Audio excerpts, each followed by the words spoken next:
走进中国城市西安篇。同学们，大家好。上节课我们跟随小汪老师一起走过了一人、一城、一条路。今天你还想去西安的哪里看看呢？想去西安的街道上走一走，想去吃西安的美食。那我们就继续跟随小汪老师走上西安的街道，一起去感受西安人的生活。大家好，我是小汪老师，又见面了。今天我们一起去发现西安的美食。我想问问当地人，这里有什么好吃的？但是怎么用西安话和他们打招呼呢？用西安话说你好，你可以这样说：你好。西安话有自己独特的声调，和普通话不太一样。请你看，西安话中的声调把一声变成了三声，三声变成了四声，四声变成一声，二声保持不变。现在我们试试把你好的三声变成四声，我们可以说你好。这就是西安话里的你好。小汪老师，快去试试吧。我们找到了一位西安的朋友，你好。你好，叔叔，我想问一下，西安有什么好吃的？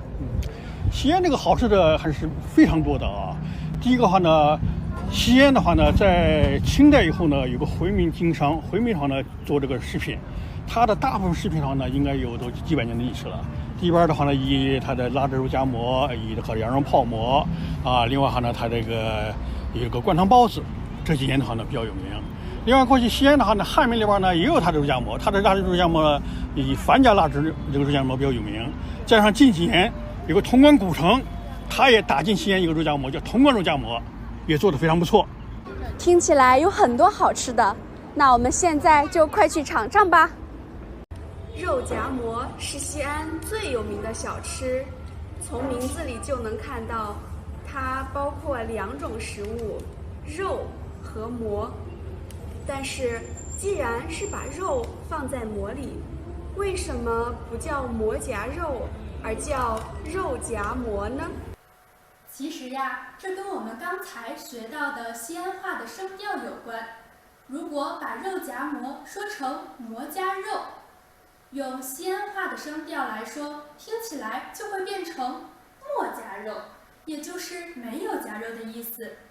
这样人们听到里面没有肉，可能就不会购买了。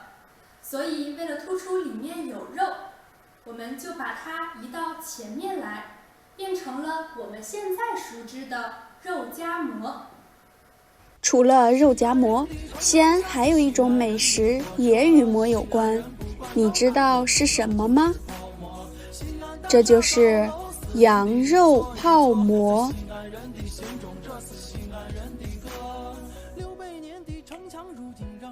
在西安人的歌里，有这样一句歌词：西安人不管到哪儿都不能不吃泡馍。它的意思是，西安人不管到哪儿都要吃泡馍。西安人为什么这么喜欢吃泡馍呢？西安的历史这么久，泡馍是什么时候出现的呢？羊肉泡馍在古代是进贡给皇帝的美食，从前叫做羊羹，至今已经有3000多年的历史了。由于羊肉泡馍具有暖胃耐饿的功效，所以一直以来受到人们的喜爱。制作羊肉泡馍可以像这样：把馍切成小块放在碗底，把羊肉切片放在馍上，然后加一些粉丝、木耳和葱，最后倒进锅里，加汤，大火炒2分钟。这样一碗美味的羊肉泡馍就做好了。没错，羊肉泡馍的味道非常鲜美。不过我刚吃的时候，有人给我推荐了一种面，这种面和我们常见的面不一样，它又宽又长，你知道是什么面吗？西安有很多种面，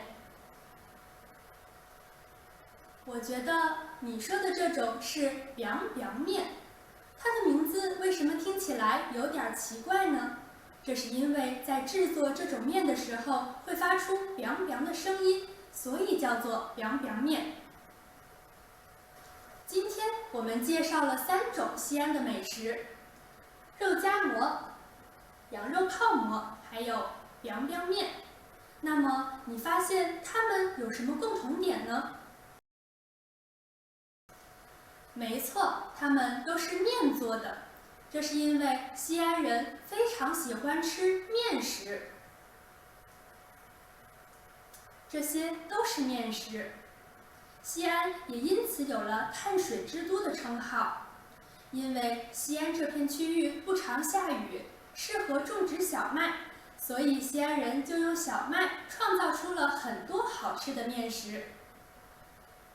如果你还想了解更多关于西安美食的内容，请扫描2维码进行观看。